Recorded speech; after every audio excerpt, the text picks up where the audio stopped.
श्री राजधानी दिल्ली की लखनऊ छीना बातों पात कैद पेशवा था बिठुर में, नागपुर का भी हुआ घात। उदयपुर तंजौर सतारा, उदयपुर तंजौर सतारा कर्नाटक की कौन मिसाल, जबकि सिंध पंजाब ब्रह्म, जबकि सिंध पंजाब ब्रह्म पर अभी हुआ था वज्रनिपात। बंगाली मद्रास आदि की भी तो यही कहानी थी, बुंदेलो हर बोलो के मुंह हमने सुनी कहानी थी, खूब लड़ी मर्दानी वो तो झांसी वाली रानी थी। अब कवियत्री यहाँ क्या वर्णन कर रही है कि अंग्रेजों ने कौन कौन से राज्य पर अपना आधिपत्य जमा लिया था, अपना अधिकार कर लिया था, उन राज्यों का वर्णन कवियत्री ने इन पंक्तियों के अंदर किया है। देखिए दिल्ली जो कि हमारे देश की राजधानी थी उसके ऊपर उन्होंने अपना आधिपत्य जमा लिया था, अपना अधिकार कर लिया था। लखनऊ उन्होंने छीन लिया, पेशवा, बिठूर, नागपुर, उदयपुर, तंजौर, सतारा, महाराष्ट्र, कर्नाटक, सिंध, पंजाब, ब्रह्म, बंगाल, मद्रास यानी भारत के लगभग सभी हिस्सों के ऊपर ब्रिटिश कंपनी ने अपना अधिकार कर लिया था, अपना शासन जमा लिया था।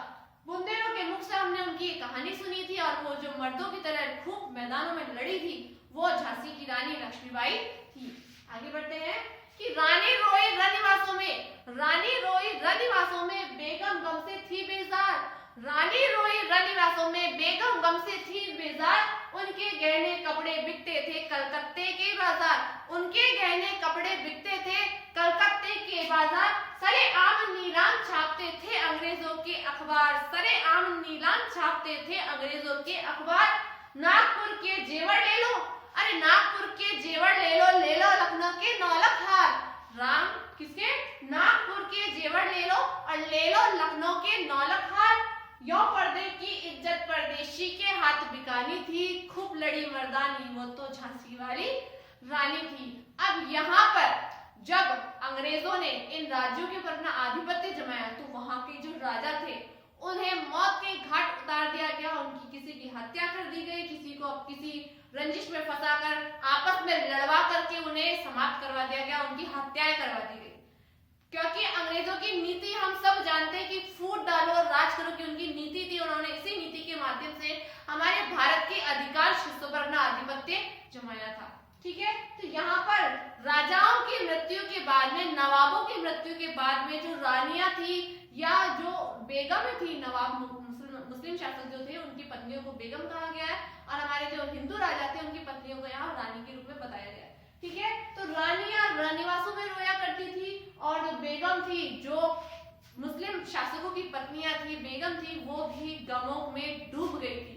अब यहाँ पर इन्होंने कवियत्री ने ऐसा क्यों कहा है, क्योंकि जो अंग्रेज थे वो अंग्रेज राज्य हड़पने के बाद उनकी रानियों को, राजा की रानियों को, उनके बालकों को, उनकी प्रजा को परेशान किया करते थे, प्रताड़ित किया जाता था, उन्हें लज्जित किया जाता था, उनके साथ में बहुत गलत व्यवहार किया जाता था, बुरा व्यवहार उनसे किया जाता, दुराचरण उनसे किया जाता था। तो इसलिए उनके गहने और कपड़े तक को कलकत्ते के बाजार में बेचा जाता था और इस चीज की नीलामी का विज्ञापन वो अंग्रेज अपने अखबारों के अंदर देते थे कि कलकत्ता के गहने ले लो और लखनऊ के नौलख का हार बहुत फेमस है, बहुत प्रसिद्ध है, उनकी भी वो नीलामी किया करते थे। यानी रानियों के कपड़े, रानियों के, बेगमों के जो वस्त्र और वस्त्र के अतिरिक्त जो आभूषण हुआ करते थे, उन आभूषणों को, उन वस्त्रों को भी उनसे छीन लिया जाता था और उसकी नीलामी की जाती थी।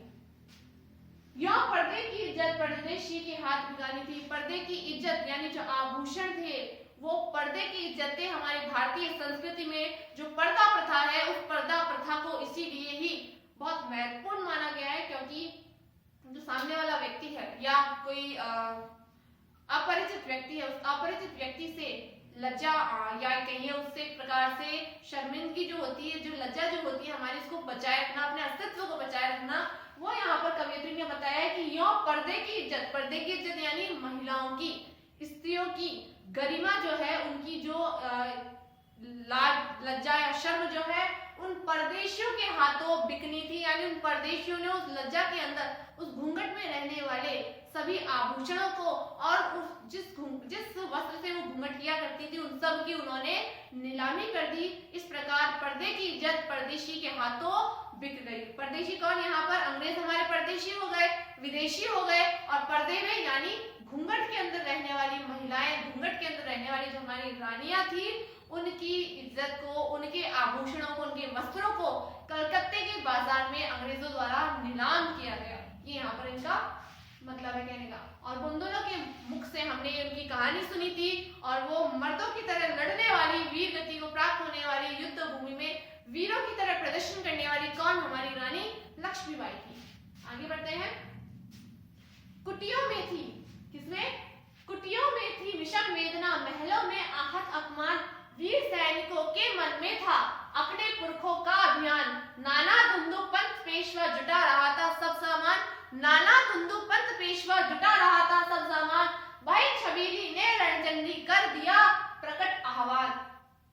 रणचंडी, बहन छबीली ने रणचंडी का कर दिया प्रकट आह्वान।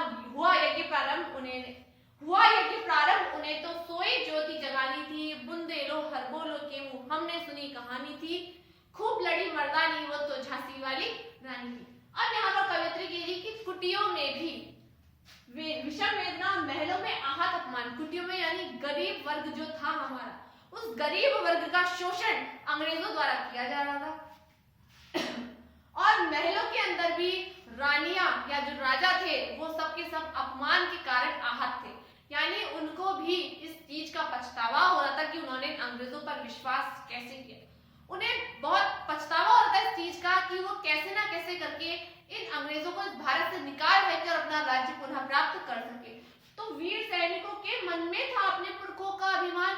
जिस प्रकार उनकी जो पुरानी पीढ़ियां थी उन्होंने विदेशी आक्रांताओं को भारत में आने से रोका था, उनका डटकर सामना किया था, तो वही अभिमान आज भी उनमें देखने को मिलता है, यानी उनकी आंखों में आज भी अपने पुरखों का अभिमान बना हुआ है। नाना धुंधु पंत पेशवा जुटा रहा था सब समान। नाना जो पेशवा थे धुंधुपंत जी, वो भी अपनी झांसी को प्राप्त करने के लिए रानी लक्ष्मीबाई की सहायता कर रहे थे और वो सभी सामान जुटा रहे थे जो कि उनके काम आ सके, जो कि उनके लिए आवश्यक हो। बहन छबीली ने रणचंडी कर दिया प्रकट आह्वान, और इस बात का छबीली यानी नाना साहब के पास में रही थी। नाना साहब मुंह बोली बहन थी हमारी लक्ष्मीबाई, उनको छबीली कहते थे। तो छबीली ने रणचंडी बन करके, रणचंडी किसका प्रतीक है? रणचंडी काली माँ का प्रतीक है, भवानी माँ का प्रतीक है, जिन्होंने रणभूमि में चंड और मुंड राक्षसों का नाश किया था। उसी प्रकार हमारी रानी लक्ष्मीबाई ने भी रणचंडी बनकर युद्ध का आह्वान कर दिया और बिगुल बजा दी अंग्रेजों के विरुद्ध। हुआ यज्ञ प्रारंभ उन्होंने तो सोई ज्योति जगानी थी कि युद्ध प्रारंभ हो गया था। चिंगारी तो पहले से लोगों के मन में जाग चुकी थी अंग्रेजों को मार भगाने की, लेकिन उसको हवा किसने दे दी? हवा दे दी रानी लक्ष्मीबाई ने। ठीक है, आगे है। महलों ने दी आग, झोपड़ी ने ज्वाला सुलगाई थी, यह स्वतंत्रता की चिंगारी अंतरतम से आई थी। झांसी चेती, दिल्ली चेती, लखनऊ लपटे छाई थी, मेरठ कानपुर पटना ने भारी धूम मचाई थी, जबलपुर कोल्हापुर में भी कुछ हलचल उकसानी थी, बुंदेलो हरबोलो के मुंह हमने सुनी कहानी थी, खूब लड़ी मर्दानी वो तो झांसी वाली रानी थी। अब इन पंक्तियों में कवियत्री क्या कह रही है? देखिए, कवियत्री कह रही है कि महलों ने आग दी, ठीक है, और झोंपड़ियों ने ज्वाला सुलगाई थी, यानी अंग्रेजों के खिलाफ आवाज उठाने का जो स्वर था, उस स्वर के अंदर महलों में रहने वाले राजा महाराजाओं ने और झोपड़ियों में रहने वाले लोगों ने, सभी ने इस बात का समर्थन किया और स्वतंत्रता के लिए जो अलग जगाई जा रही थी उसमें अपना बढ़ चढ़कर योगदान दिया। यह स्वतंत्रता की चिंगारी अंतरतम से आई थी, सभी परेशान थे अंग्रेजों के शोषण से, इसलिए सबके मन से ये बात निकली थी, सबके मन में ये ठान लिया था सबने कि अब हमें एकजुट होकर इन अंग्रेजों को मार भगाना है, निकाल फेंकना है हमारे भारत से। तो यही इसलिए कहा है इन्होंने झांसी चेती, यानी झांसी की रानी ने विद्रोह का स्वर उठाया, तो झांसी चेती, दिल्ली चेती, लखनऊ लपटे छाई थी, और विद्रोह का स्वर झांसी में, लखनऊ में और दिल्ली में भी देखने को मिला। जब मेरठ, कानपुर, पटना ने भारी धूम मचाई, मेरठ, कानपुर और पटना ने भी इस संबंध में अपना पूरा सहयोग दिया था।